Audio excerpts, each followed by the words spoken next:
Hey there, and welcome to Virtue Flex. This is the e-gym that we go on to that is ran by the mainstream media, wherein we see people get their virtue swole on by trying to direct dogma, trying to direct identity politics, and throwing around every buzzword imaginable so they can be noticed. I have to say, too, when I see these types of things, I really think one thing. If cringe was consumable, then there would never be starvation within the world thanks to the mainstream media and thanks to their secondary or tertiary components. I mean, look at this type of article and look at some of the other ones out there too when we get down to it. I have a few pulled up because I've been looking through them. I really like to go out and I really like to keyword. These days you can find all types of things. If you go with just the whatever the name of a movie is and you keyword off racism, sexism, sexist, racist. This I actually found with white. The only keyword I needed was DeadPool 2 and white because there would be no positive descriptor within that unless somebody was actually working on the film that was named white. But you're going to find things like this, of course, wherein you have DeadPool 2 is the gayest superhero movie yet. That's not saying much, and when you go down through here, you can see exactly what kind of things that people say. DeadPool 2 doesn't have the balls to make its hero unquestionably out and proudly queer. Funny thing on this, too. My favorite thing that I've seen about DeadPool, in fact, it came from this article here. DeadPool and the promising rise of flexibility in comedies. Now this came out 2 years ago. This was about the original, but there was a certain statement in there that always stuck with me. Now in this, they were talking about how DeadPool's sexuality wasn't pinned down.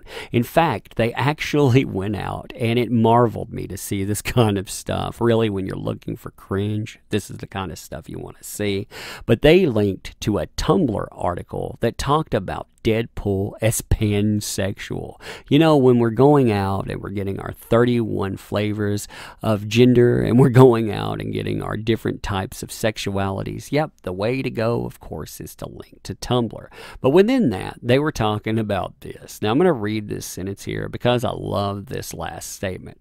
Then again, maybe I shouldn't have been so shocked. Over the last year, when it comes to movie comedies you'd expect to be stuffed with gay jokes, it seems like hetero-flexibility is the new homophobia. In fact, if people like this, I've never covered this article, but if you think this would be fun to cover, I would be down with actually going back and doing kind of a retrospective piece on this article because it's good, and I don't actually remember anyone talking about it, and man, it says a lot of things within it that are just ardently crazy. Now, on top of this, too, we also have things like we have the DeadPool 2 relies on sexist cliches that has been a problem in superhero stories for decades, and I'm going to cover this for sure too because wow, this not only covers something that ties to comics, but it also ties to our hero Gail Simone, who owes me $1. If you don't know what I'm talking about, look it up. I have a video on that. Also, it ties to our boy Ron Martz because Ron Martz was the progenitor of this issue. That's right. Within comic books, when they talk about this thing called fridging or women in refrigerators, well, Ron Martz is the guy that really he caused all of that. If you've heard it in gaming and heard it in other things, well, if you've not heard it, go and check out Yellow Flash's video on it. Good stuff. And I'll actually cover this as well because, wow, the crazy just comes out to play. But today, we are going to cover this. And this is not an entire article on that. When we go through and we look at this, basically what we're talking about ends here. When you go through, the rest of it is just giving you a breakdown of how great these people are, how well they do on shows and whatnot. I mean, you can see a lot of this is it's nothing more than a prop and filler. But they've got to come up with something audacious to bring in the clicks.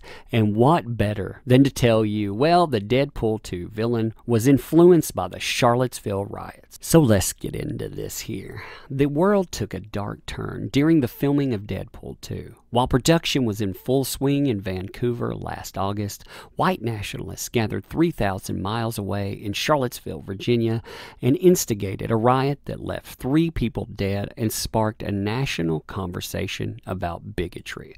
Are we talking about the national conversation wherein we were told that people don't have the right to free speech, no matter how reprehensible that free speech is, no freedom to assemble, no matter how reprehensible, again, the people assembling are, that they don't have the right to that, wherein we heard that people that show up with homemade flamethrowers and bats with nails in them, literally people like that, those people there, they are not bad guys. They are counter-protesting, and when you go out there and you want to meet people like that, when you want to quote-unquote punch a Nazi, that's okay, that it's fine to go out and dress from head to toe in black regalia so people can't determine who and what you are, and to go out and literally brawl in the streets, and also to malign anyone that shows up, whether they're the tiki torch carriers that were indeed white nationalists, or there were people that had just shown up to protest the idea that someone was out there to remove monuments. I mean, I remember people like the place, Yes, You're Racist, covering anybody that showed up to that. I remember exactly how that was meant too, and how everybody that ended up there, they were either considered counter-protesters or they were considered white supremacists. There was no subtlety within that. You were either one of the reprehensible people or you weren't. Now within that, we definitely have nuance. We definitely need to have conversations about how that stuff comes up. But in current year, we can't. All of the things that we supposedly valued, all of those things that we want to be able to do, like speak our mind, if people are outside of the United States, that is a big thing. We are supposed to value the freedom to speech, the freedom of expression. Say what you will. And it's not say what you will, but you're going to face consequences, because that's not freedom. No, we're supposed to be able to speak and not have to worry about someone going out and hitting you upside the head with a bat. But anyhow, that's not the point of this. It just always irritates me to see that kind of stuff. But continuing here, the hatred on display in Charlottesville also ended up seeping into the fabric of Deadpool 2. At the time, Eddie Marsan was crafting his character, the headmaster, an evil man who runs the Essex School for Mutants. The headmaster torments young mutants and teaches them that their powers are sinful. Marsan has just a short amount of screen time to bring the character to life, and in the original script, there was a lot less detail about the character. Now, what's interesting here is I saw certain words like sinful, and I saw the idea like schools and whatnot, and I knew exactly how this would probably approach that subject, and it did. It actually did. Let's get to that here.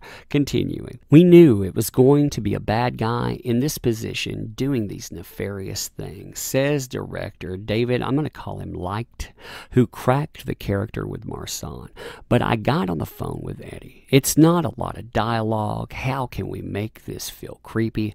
How do we make this guy feel nefarious? How do we define him physically through your voice? Marsan recalls that pitched the character as like someone asking kids to pray away they're gay. Like I said, I felt that it would go somewhere like that. There are many descriptors that you could use within that, many ways to interject shaming, many ways in current year, but of course it would go somewhere like that, or probably near toxic masculinity. I'm surprised we didn't get a little dose of that too. And then again, maybe we actually would have if we would have gotten a longer quote. Maybe we would have gotten the interjection of about 20 buzzwords within it. But continuing here, because it's going to get better. Then the news out of Charlottesville hit, and it gave Marsan a disturbing real-life example to draw upon. That kind of informed what we were doing with the character, i.e. someone who didn't want to be replaced by people different than them, who was scared of change, scared of the others, says Marsan. You mean when we're talking about that stuff? You talk about those people out there, and sure, many of them are indeed afraid of any type of change. Many people are pigeonholed. They are out there, and and they're afraid of anything different. But I would say that people that are afraid of speech, they are also afraid of difference.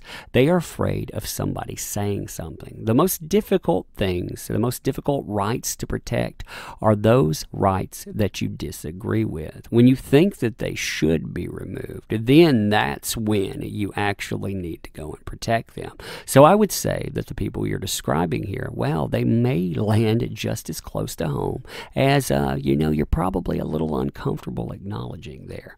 Continuing, this character came out of the zeitgeist really because the production designers, the writers, everyone was coming up with this character. He was the archetypal fascist perverted bigot. Now, I always like that, fascist there. You know how many people throw around the word fascist these days? When they look at that, they don't understand what it means. They don't understand how close the mirror to this comes to so many other archives. And when we're looking at this too, when we're talking about Charlottesville, we're not defending anyone. We're not defending any side here because people did not look good in that. When I look at places, that are out when people are throwing down in helmets and, hitting each other with sticks and with bats and whatnot, that is a reprehensible display in my opinion. That is something that says that something has gone terribly, terribly wrong. There is an issue with communication, and there is definitely hatred, and hatred is seething over. And within that, too, you don't just point to one side of the equation. But again, saying that as president, that actually got someone in a lot of trouble. But anyhow, looking at this is where we end on that. And it doesn't say a lot with that, but it showcases exactly how you have to work something like that into the equation. This is always something that's in the equation too, from the talking points from the beginning to the movie and the aftermath as well. We'll see things like that. I mean, remember, this is the same movie wherein people were talking about a hairstyle, how impractical it was in that, and in a collective display of I'm not racist, but online comic fans have come out in droves to talk about how distracting and impractical Domino's hairstyle is as an assassin. The Mary Sue rounded up some of these responses with the necessary call for all of the haters to have 10,000 seats. While it may be easy to write off these comments off as a desire to see comic book characters as the true to form as possible, I'm calling bullshit. People have problems with Domino's afro because it is black hairstyle.